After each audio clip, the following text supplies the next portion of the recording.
आप सभी का मनु डिवोशनल हब में स्वागत है। तो आज हम आपके सामने लाए हैं शिव पुराण की कथाएं। तो चलिए शुरू करते हैं। वैसे कोई हमसे किसी तरह की कोई भूल चूक हो जाए तो उसके लिए हमें क्षमा कीजिएगा। तो चलिए शुरू करते हैं अपन। भवाबिंदमग्नं दीनं समुद्र भवाणवात कर्म ग्राहिताम दासोह तव सकर। सोनक जी के साधन विषयक प्रश्न करने पर सूत जी का उन्हें शिव पुराण की उत्कृष्ट महिमा सुनाना।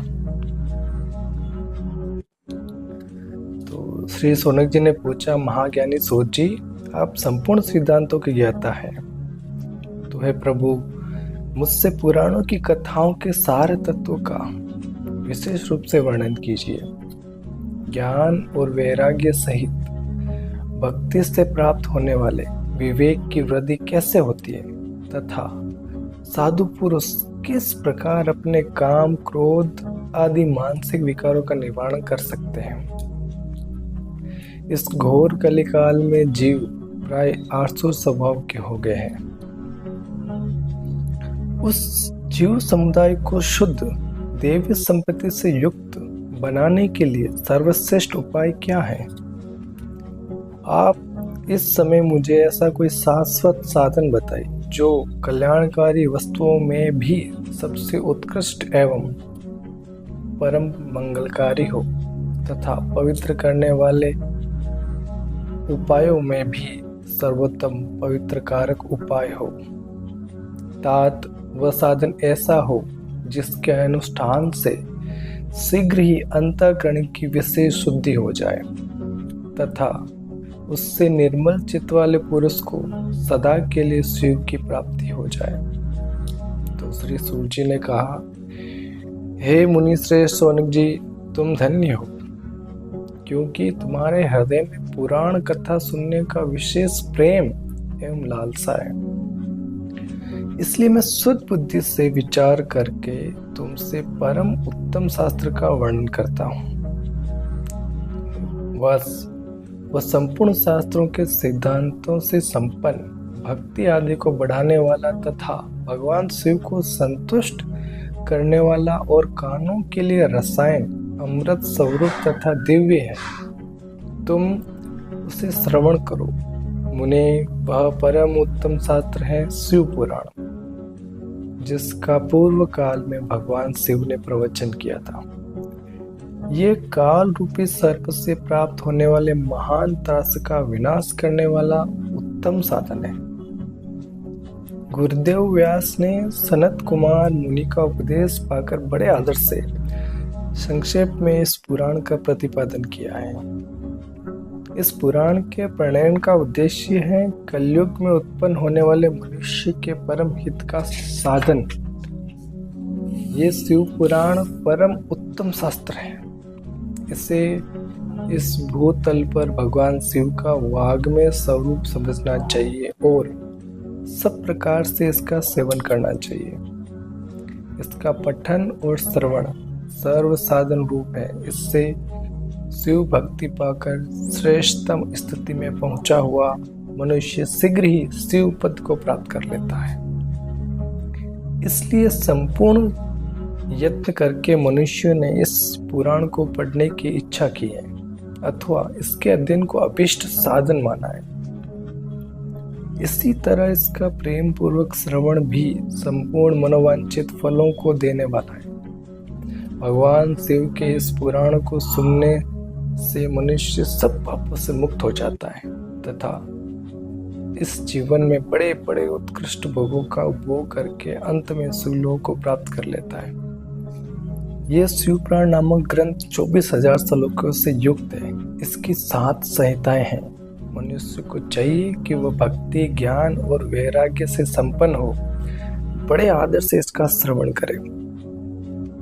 7 संहिताओं से युक्त यह दिव्य शिव पुराण पर ब्रह्म परमात्मा के समान विराजमान है और सबसे उत्कृष्ट गति प्रदान करने वाला है। जो निरंतर अनुसंधान पूर्वक इस शिव पुराण को वाचता है अथवा नित्य प्रेम पूर्वक इसका पाठ मात्र करता है, वह पुण्यात्मा है, इसमें संशय नहीं है। जो उत्तम बुद्धि वाला पुरुष अंतकाल में भक्ति पूर्वक इस पुराण को सुनता है, उस पर अत्यंत प्रसन्न हुए भगवान महेश्वर उसे अपना पद यानी धाम प्रदान करते हैं।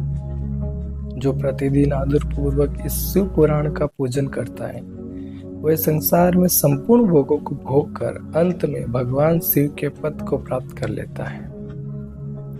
जो प्रतिदिन आलस्य से रहित हो, रेशमी वस्त्र आदि के वेष्टन से शिव पुराण का सत्कार करता है, वह सदा सुखी होता है। यह शिव पुराण निर्मल तथा भगवान शिव का सर्वस्व है। जो इहलोक और परलोक में भी सुख चाहता हो, उसे आदर के साथ प्रयत्न पूर्वक इसका सेवन करना चाहिए। यह निर्मल एवं उत्तम शिव पुराण धर्म, अर्थ, काम और मोक्ष रूप चारों पुरुषार्थों को देने वाला है। अंत सदा प्रेम पूर्वक इसका श्रवण एवं विशेष पाठ करना चाहिए। तो इसी के साथ अपन अब पहला अध्याय शुरू करते हैं इसका। तो इसमें जो पहली कथा है वो किसके बारे में है? वह है शिव पुराण के श्रवण से देवराज को शिवलोक की प्राप्ति तथा चंचुलका का पाप से भय एवं संसार से वैराग्य। तो श्री शौनक जी ने कहा, महाभाग सूत जी, आप धन्य हैं, परमार्थ तत्व के ज्ञाता है। आपने कृपा करके हम लोगों को ये बड़ी अद्भुत एवं दिव्य कथा सुनाई है। भूतल पर इस कथा के समान कल्याण का सर्वश्रेष्ठ साधन दूसरा कोई नहीं है। ये बात हमने आज आपकी कृपा निश्चय पूर्वक समझ ली है। सूत जी, कलयुग में इस कथा द्वारा कौन कौन से पापी शुद्धि होते हैं और उन्हें कृपा पूर्वक बताइए और इस जगत को कृतार्थ कीजिए। तो सूत जी बोले, हे मुने, जो मनुष्य पापी, दुराचारी, खल तथा काम क्रोध आदि में निरंतर डूबे रहने वाले हैं, वे भी इस पुराण के श्रवण पठन से अवश्य शुद्ध हो जाते हैं। इसी विषय में जानकर मुनि इस प्राचीन इतिहास का उदाहरण दिया करते हैं, जिसके श्रवण मात्र से पापों का पूर्णतः नाश हो जाता है। तो कथा की शुरुआत होती है कि पहले की बात है, कहीं की रात के नगर में एक ब्राह्मण रहता था, जो ज्ञान में अत्यंत दुर्बल था, दरिद्र और रस बेचने वाला तथा वैदिक धर्म से विमुख था। वह स्नान संध्या कर्मों से भ्रष्ट हो गया था और वेश्यावृत्ति में तत्पर रहता था। उसका नाम था देवराज। वह अपने ऊपर विश्वास करने वाले लोगों को ठगा करता था। उसने ब्राह्मणों, क्षत्रियों, वैश्यों, शूद्र तथा दूसरों को भी अनेकों बहानों से मारकर उनका धन हड़प लिया करता था। परंतु उस पापी का थोड़ा सा भी धन कभी भी धर्म के कार्य में नहीं लगा। वह वेश्यगामी तथा सब प्रकार से आचार भ्रष्ट था। तो एक दिन घूमता घामता वह देव योग से प्रतिष्ठान पूर्वक जोशी प्रयाग में जा पहुंचा। तो वहां उसने एक शिवालय देखा, जहां बहुत से साधु महात्मा एकत्र हुआ करते थे। तो देवराज उस शिवालय में ठहर गया, किंतु वहां उस ब्राह्मण को वह जवर आ गया। तो जवर से उससे बहुत पीड़ा होने लगी। और वहीं एक ब्राह्मण देवता शिव पुराण की कथा सुना रहे थे। तो देवराज जवर में पड़ा हुआ ब्राह्मण के मुख से निकली उस शिव पुराण की कथा को निरंतर सुनता रहा। 1 मास के बाद वह जवर से अत्यंत पीड़ित होकर चल बसा। यमराज के दूत आए और उसे पासों से बांधकर बलपूर्वक यमपुरी में ले गए। इतने में शिवलोक से भगवान शिव के सांसद गण आ गए और घोर अंग कपूर के समान उज्जवल थे। उनके हाथ में त्रिशूल थे और उनके संपूर्ण अंग भस्म से उदासित और रुद्राक्ष की मालाएं उनके शरीर की शोभा बढ़ा रही थी। वे सब के सब क्रोध पूर्वक यमपुरी में गए और यमराज के दूतों को मार पीट कर बारंबार धमका कर उन्होंने देवराज को उनके चंगुल से छुड़ा लिया और अत्यंत अद्भुत विमान पर बैठाकर जब वे शिवदूत कैलाश को जाने को उद्यत हुए, तब उस समय यमपुरी में बड़ी भारी कोलाहल मच गया। उस कोलाहल को सुनकर धर्मराज अपने भवन से बाहर आए। साक्षात दूसरे रुद्रों के समान प्रतीत होने वाले उन चारों दूतों को देखकर धर्मज्ञ धर्मराज ने उनका विधि पूर्वक पूजन किया और ज्ञान दृष्टि से देखकर सारा वृत्तांत जान लिया। उन्होंने भय के कारण भगवान शिव के उन महात्मा दूतों से कोई बात नहीं पूछी, उल्टा उनकी सबकी पूजा और प्रार्थना की। तत्पश्चात वे शिवदूत कैलाश को चले गए और वहां पहुंचकर उन्होंने उस ब्राह्मण को दया सागर शाम शिव के हाथों में दे दिया। सोनी जी ने कहा, हे महात्मा सूत जी, आप सर्वज्ञ हैं। महात्मा, आपके कृपा प्रसाद से मैं बारंबार कृतार्थ हुआ। इस इतिहास को सुनकर मेरा मन अत्यंत आनंद में निमग्न हो गया। अंततः भगवान शिव में प्रेम बढ़ाने वाली शिव संबंधी दूसरी कथाओं को भी कही है। तो सूत जी बोले, सोनी जी सुनो, मैं तुम्हारे सामने गोपनीय कथा वस्तु का भी वर्णन करूंगा, क्योंकि तुम शिव भक्तों में अग्रणी तथा वेदांताओं में सर्वश्रेष्ठ हो। समुद्र के निकटवर्ती प्रदेश में एक वास्कल नामक ग्राम है, जहाँ वैदिक धर्म से विमुख पापी द्विज निवास करते हैं। वे सब के सब बड़े दुष्ट हैं। उनका मन दूषित विषय भोगों में लगा रहता है। वे न देवांतरों पर विश्वास करते हैं, न भाग्य पर। वे सभी कुटिल वृत्ति वाले हैं, किसानी करते हैं और भांति भांति के घातक अस्त्र शस्त्र रखते हैं। वे व्यभिचारी और खल हैं। ज्ञान वैराग्य तथा सद्मार्ग का सेवन ही मनुष्य के लिए परम प्रसाद है, इस बात को वे बिल्कुल नहीं जानते। वे सभी पशु बुद्धि वाले हैं। जहाँ के द्विज ऐसे हो, वहाँ के अन्य वर्णों के विषय में क्या कहा जाए। अन्य वर्णों के लोग भी उन्हीं के भांति कुत्सित विचार वाले रखने वाले हैं। स्वधर्म विमुख एवं खल हैं। वे सदा कुकर्म में लगे रहते हैं और नित्य विषय भोगों में ही डूबे रहते हैं। वहाँ की सभी स्त्रियां भी कुटिल स्वभाव की है, स्वेच्छाचारिणी, पाप सख्त कुत्सित विचार वाले और व्यभिचारिणी है। वे सद्व्यवहार तथा सदाचारों से सर्वथा शून्य है। इस प्रकार वहाँ दुष्टों का ही निवास है।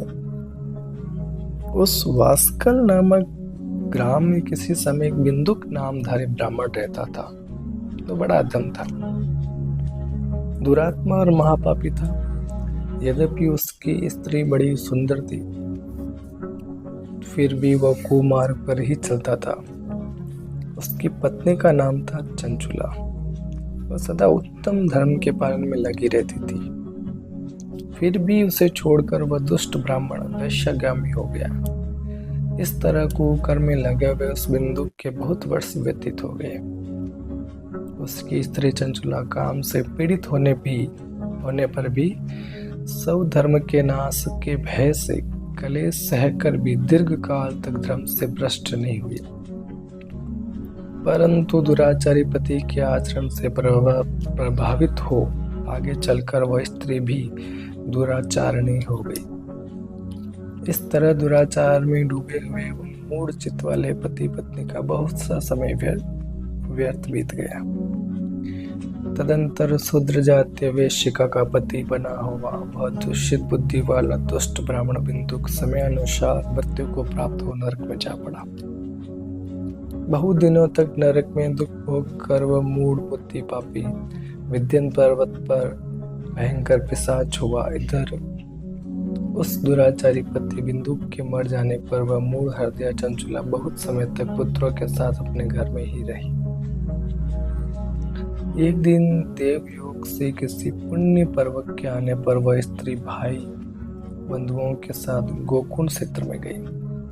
तीर्थ यात्रियों के संग से उसने भी उस समय जाकर किसी तीर्थ के जल में स्नान किया। फिर वह साधारणतः मेला देखने की दृष्टि से बंधुजनों के साथ यत्र तत्र घूमने लगी।